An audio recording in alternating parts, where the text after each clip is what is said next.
जय हिंद, जोहार झारखंड। मैं शमशाद आलम। सोशल मीडिया में एक बड़ा तेजी से खबर चल रहा है। खबर ये चल रहा है कि जयराम महतो की पार्टी झारखंड में विधानसभा का चुनाव जो है वो बीजेपी के साथ मिलकर लड़ेगी। ये बात कहां तक सत्य है, इसके ऊपर आज चर्चा करेंगे। और चर्चा ये भी करेंगे कि क्या अगर जयराम महतो की पार्टी बीजेपी के साथ चुनाव लड़ती है तो फिर क्या फायदा हो सकता है जयराम महतो को और क्या नुकसान होगा जयराम महतो को। ये सारी बात पर डिस्कस करेंगे। लेकिन उससे पहले ये मैं जरूर बता दूं कि मेरी पुष्टि कुछ नहीं है कि जयराम महतो बीजेपी के साथ मिलकर चुनाव लड़ेगी, लेकिन जो खबर सोशल मीडिया में चल रहा है मैं उसके बारे में आज डिस्कस करने वाला हूं। लेकिन जयराम महतो से जब सवाल किया गया कि क्या आप बीजेपी के साथ मिलकर चुनाव लड़ेंगे झारखंड में विधानसभा का, तो उन्होंने स्पष्ट कह दिया कि मैं अकेला लड़ूंगा, मेरी एकला चलो की नीति रहेगी। लेकिन राजनीति है, इस राजनीति में कुछ भी हो सकता है। दोस्त दुश्मन बन सकता है, दुश्मन दोस्त बन सकता है। कल तक इस तरह की जो है खबरें बहुत हम लोग देखे भी हैं राजनीति में। बाबूलाल मरांडी की बात जो है, और उसके बाद जो हमारे जो बगल के पड़ोसी राज्य है बिहार में नीतीश कुमार को भी देखे हैं कि किस तरह से इधर से पलट के उधर और उधर से पलट के इधर हुए हैं। ये बात जो है कि जगजाहिर है। लेकिन चलिए चलते और विस्तार रूप से समझते हैं कि अगर जयराम महतो की पार्टी बीजेपी के साथ मिलकर झारखंड में विधानसभा की चुनाव लड़ती है तो आखिर जयराम महतो को क्या फायदा होने वाला। चलिए फायदा को समझते हैं। फायदा यहां पर यह है कि जयराम महतो अगर अकेला जो है कि चुनाव अगर लड़ता है, अगर जयराम महतो की पार्टी अकेला अगर चुनाव लड़ती है तो यहां पर यह होगा कि जयराम महतो कम सीट पे जीतेंगे, यानी कि 2-3 सीट वो निकाल सकते हैं। लेकिन अगर वो बीजेपी के साथ जो है कि झारखंड का विधानसभा का चुनाव लड़ता है और अगर वो एनडीए गठबंधन उसको जितना सीट देगी उसमें से कम 7 से 8 सीट जयराम महतो की पार्टी मतलब सीट निकाल सकता है। ये बात जो है कि राजनीतिक पंडितों का कहना है, जो बड़ा करीब से झारखंड की राजनीति को समझते हैं और जानते हैं। और इसमें एक फायदा और है जयराम महतो को कि अगर वो जो है कि अगर 5-6 सीट निकलता है तो फिर जयराम महतो को मंत्रालय दिया जाएगा, 1-2 मंत्रालय जयराम महतो की पार्टी को दिया जाएगा। यहाँ पर यह है। उसके बाद हर संसाधन जो है कि उनके पास होगा। चुनाव में जो है कि हेलीकॉप्टर से वो प्रचार करेंगे, चुनाव में जो है कि वो स्टार प्रचारक के रूप में रहेंगे। ये सारा बेनिफिट है वो अगर बीजेपी के साथ जाते हैं तो। लेकिन अगर बीजेपी के पास अगर वो जाते हैं और चुनाव लड़ते हैं तो फिर नुकसान क्या होने वाला है? नुकसान बहुत कुछ होने वाला है। फायदा सिर्फ ये है कि उन्हें सीट मिलेगा अच्छा और मंत्री बनेंगे। लेकिन अगर वो चुनाव मिलकर लड़ते हैं तो उनको नुकसान क्या है वो इस बात को समझिए। नुकसान ये है कि उन्हें जो है कि गूंगा बन के रहना होगा। जो हमेशा कहते हैं कि पारसनाथ के पहाड़ से ये टाइगर दहाड़ता है, तो फिर ये टाइगर जो है कि भीगी बिल्ली बन के रहना होगा। ना वो 1932 का खतियान की बात कर पाएगा, ना नियोजन नीति की बात कर पाएगा। जो कहता था 60-40 नाई चल तो उसका भी बात नहीं कर पाएगा। जो कहता था मगही भोजपुरी नाई चल तो उसका भी बात नहीं कर पाएगा, क्योंकि बीजेपी है बीजेपी। भाई फिर वही आपको कहना होगा माइक और चोंगा में, जो बीजेपी कहेगी, जो बीजेपी को सूट करेगा वही आपको। जिस तरह से आज सुदेश महतो है, सुदेश महतो वही कहता है जो बीजेपी उसे लिख के देता है। बस जयराम महतो को भी वही करना होगा। नुकसान, पहला नुकसान कि आप बेबाक तरीके से नहीं बोल सकेंगे माइक और चोंगा में। जिस तरह से आज आप टाइगर की तरह दहाड़ते वो नहीं दहाड़ पाएंगे। दूसरी बात है, जो दूसरा नुकसान है, वो दूसरा नुकसान ये है कि आपके साथ एक बड़ा वोटर जो है या बड़ा समर्थक आपसे दूरी बना लेगा।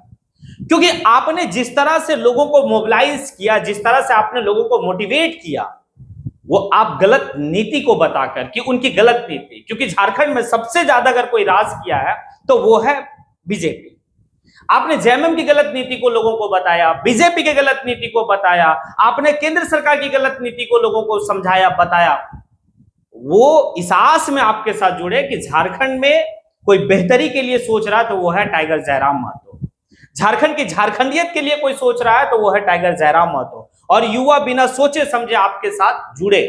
लेकिन अगर आप कहीं जाके मिलके चुनाव लड़ते हैं तो ये युवा, ये अच्छा खासा वोटर आपसे दूरी तय कर लेगा। दूरी तय है, ये बात तो कंफर्म है।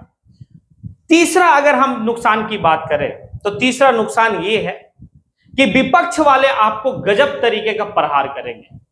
फिर प्रहार इस प्रकार से होगा कि आप जो जितना भाषण आप दिए हैं बीजेपी के खिलाफ में, उस भाषण को सामने ला के लोगों को समझाएगा कि ये वही जयराम महतो है जो कल तक बीजेपी को पानी पी के कोसता था, आज बीजेपी का गोद में जाके बैठ गया है। नुकसान ये है। अगर चौथा नुकसान हम बात करते हैं तो ये है कि जिस तरह से झारखंड में जेबीएम का एक उदय हुआ था, बीजेपी से अलग होके बाबूलाल मरांडी एक पार्टी का नींव रखते हैं, और वो पार्टी रहता है जेबीएम, झारखंड विकास मोर्चा। मतलब 12-13 विधायक जीते थे, फिर जीते। उसके बाद बाबूलाल मरांडी को ऐसा तोड़ा गया कि लास्ट में उसे कोई दिशा नहीं दिखा, कहीं वो राह नहीं दिखा, और उन्हें सिर्फ एक ही राह दिखा कि भैया फिर से जो है कि बीजेपी के गोद में जाके बैठो, वरना कुछ नहीं होने वाला। और अंततः बाबूलाल मरांडी वही गया और जाके गोद में बैठा। तो जब बाबूलाल मरांडी का जैसा जो मुख्यमंत्री के पद, मतलब झारखंड का प्रथम मुख्यमंत्री पद का खिताब भी उनके पास है, जब वैसे व्यक्ति की पार्टी को तोड़ने में बीजेपी का एक और कसर नहीं छोड़ा, तो फिर अभी तो जेबी केसेस जेएलके तो अभी खड़ी हुई है, खड़ी भी नहीं हुई है। अभी आपकी पार्टी का कोई जो है कि रजिस्टर्ड नहीं है भाई, उसको तोड़ने में वक्त नहीं लगेगा। ये बात है। आपका चौथा नुकसान है कि आपकी पार्टी बनने से पहले बिखर जाएगी, तय है। अब ये कहता है, और आने वाले वक्त में जो सबसे बड़ा नुकसान ये है कि झारखंड के युवा आने वाले काफी लंबा अरसा तक जो है कि किसी के ऊपर भरोसा नहीं करेगा, कि भाई ये राजनीति है, कथनी और करनी में बहुत फर्क है। कहता कुछ है, करता कुछ है, तो युवा निराश होंगे, ये नुकसान है। लेकिन बहुत हद तक जब जयराम महतो 2 बार वो आपने कहे इस बात को, जयराम महतो, कि जब जो है कि बोकारो का परिसदन में अल्पसंख्यक लोगों के साथ वो जब बैठक कर रहे थे, तो उस समय वो स्पष्ट कहें कि झारखंड की दशा और दिशा तभी बदलेगी जब हम अकेला जो है कि सत्ता पे आएंगे, तब किसी के साथ गठबंधन करके अगर हम सत्ता में आएंगे तो नहीं होगा।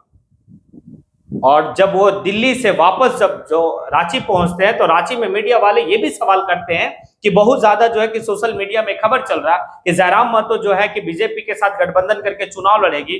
तो जयराम महतो कहते हैं कि देखिए, एक बात तो है कि हमें ऑफर मिला, हमें हेलीकॉप्टर की ऑफर मिला, हमें सीट की ऑफर मिला, लेकिन हमने ये इस ऑफर को ठुकरा दिया। हम अकेला चुनाव लड़ेंगे, किसी के साथ गठबंधन करके चुनाव नहीं लड़ेंगे। ये बात स्पष्ट जयराम महतो का है। लेकिन राजनीति है, राजनीति में कुछ भी हो सकता है। अगर कहे कि भाई हम इसके साथ नहीं जा सकते, उसके साथ नहीं जा सकते, तो प्रमाण बहुत है।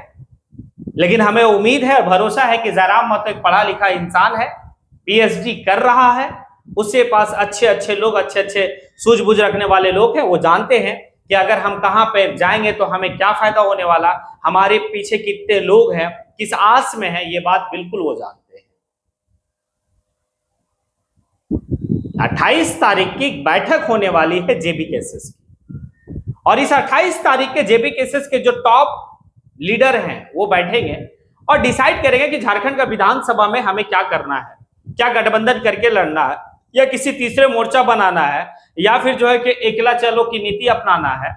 ये तय होगा 28 तारीख को। तो हम लोग 28 तारीख को देखेंगे कि आखिर क्या होता है। लेकिन अगर आपको क्या लगता है, क्या जयराम महतो को साथ मिलके, बीजेपी के साथ मिलके चुनाव लड़ना चाहिए, या फिर जो है कि अकेला चुनाव लड़ना चाहिए, या फिर तीसरा मोर्चा बना के चुनाव लड़ना चाहिए, ये आप तय करेंगे, आप जनता तय करेंगे। अगर आप मेरी बात से सहमत हैं तो फिर आप कमेंट बॉक्स में आके कमेंट जरूर करें। इसी के साथ मैं अपनी बात को यहीं पे समेटता हूं। जय हिंद।